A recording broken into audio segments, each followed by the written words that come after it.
Welcome to Jackie's Journey. With Jackie and Hannah. And Bella wants to be in it too, but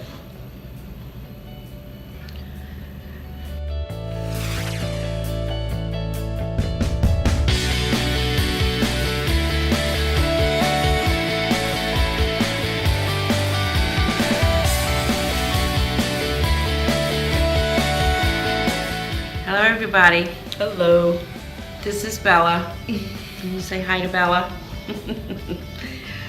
So this is video 13. That's pretty exciting. And we figured for video 13 we'd do something special. We went over from video 1 through 12, we went over the physical aspects of going from divorced with 5, and I know before that was the big fish. So number 1 was the big fish, divorced with 5. And then the last one was 2 years to build, and that took us from shack to chalet. Those are like the physical part of Jackie's journey. So some of the questions are, well, where did you grow up? And tell us a little bit about your childhood. Go for it. Okay. So, you were around in the 60s? Yes. Yeah. And so, I mean, at that time, what was it like for you growing up in Maine, in the northern part of the United States?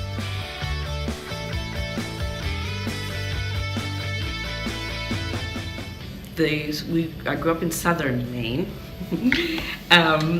There's a funny joke behind that. Do you want to hear that joke?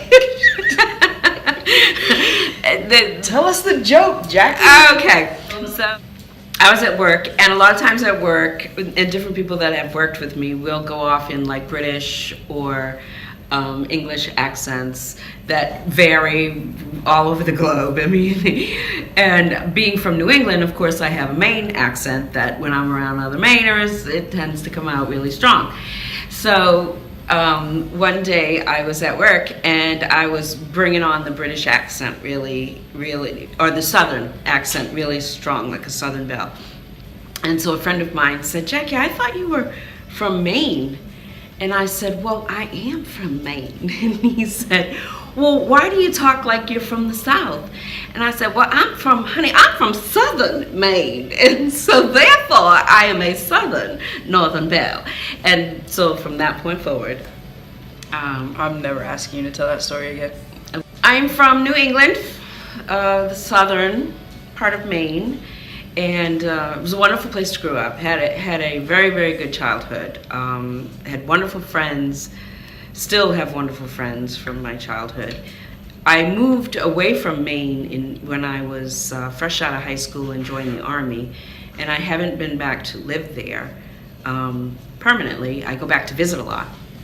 But growing up in Maine as a mixed race individual, now that's something that when I was a child, I didn't know I was mixed. It was never spoken of. We didn't talk about it, and it wasn't deemed necessary to talk about. It was just, we are who we are. I was Jackie Dickens, and this was my mom and dad, and that was my sister, and this is our cat, and that's our dog, and that's pretty much all that mattered. Well, I could tell growing up that I was different. And I didn't really know what it was. The fact that, well, some people were just mean, and they didn't know me, but they were just mean to me. And you see like the movies where down in the South, the prejudice and the racial tension, and that is all on a way other scale compared to what I experienced. The don't like and the different treatment was very minor compared to the stories that you hear about that I did not experience at all, and I can be grateful for that. But in my life, I just knew it was different. That for some reason people didn't like me, and they liked to make fun of my hair, and they would oftentimes, everyone was allowed to come in but me. She can't come in. okay, why? You know, I'll be like, okay, I won't go in. If, you know, their mother and father just don't like having a lot of people in their house. That's what I thought. Cheers. Cheers. I think, Yeah, drink. That's bad luck. sorry.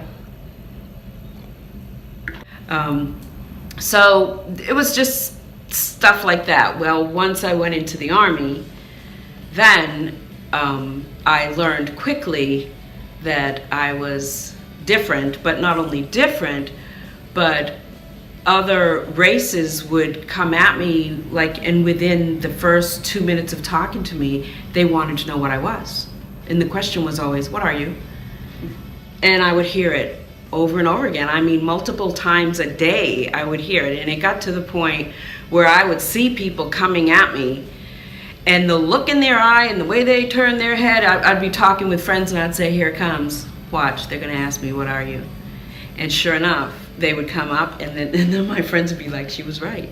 She knew that, because it just happened so much. It wasn't until you left Maine that you saw that? Right. It wasn't until I left Maine, went in the Army, and I was in Fort Dix, New Jersey, so that's still like New England, but that was just for boot camp. And then I went to Arizona, but when I got to my main base in Hawaii and got stationed there and was there for 3 years and around multiple races, and that's when it was. And it was always the other races that would Spanish, Hispanic, Latino, Mexican, Puerto Rican, Black, they would come at me and want to know what I was. They wanted me to tell them what I was, because they just knew I wasn't just, in my mind, I always thought I was white, because I grew up around all white people, so why wouldn't I be white, right? And I figured if they didn't like me, it was just because,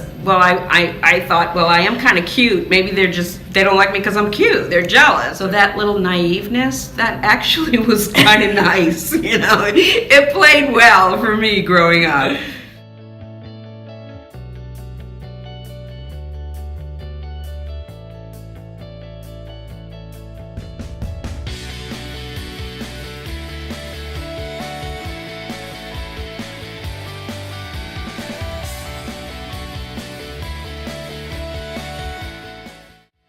I think because in the house we didn't talk about it. We didn't talk about feelings either. We weren't allowed to cry. Crying was very bad. So feelings were supposed to be maintained. And I think during that time that was pretty common in not just our household, but that was pretty much a lot of the way people's houses were run, you know, just so not talking about the background of my mother and father and where they came from, it was kind of normal. So then when I had to prod and ask questions, my dad didn't always want to talk about it. And so I figured if he didn't want to talk about it, that was his prerogative. Nice. I wonder if that helped to play in the whole just deciding what was best for me. You know, even when you're looking for who you are and what you are and what is important to you and how you feel about things and what you're living for and what's your drive and what's your passion and all that stuff. That's why I've remained pretty open to pursuing whatever I find of interest, no matter how it's Or odd. out of character, Which is the whole dare to do different thing, which is pretty much your theme. okay. So thanks for your questions and for prodding us for this video, because I guess this part's important, and the next part will. What do you do? Bella's saying it's time. So thanks for watching. Don't forget to hit like, subscribe. Sorry it's been a while. Give this video a big thumbs up. I'm still piecing things together, so stick with us. It's gonna get better and better and better. Okay, bye.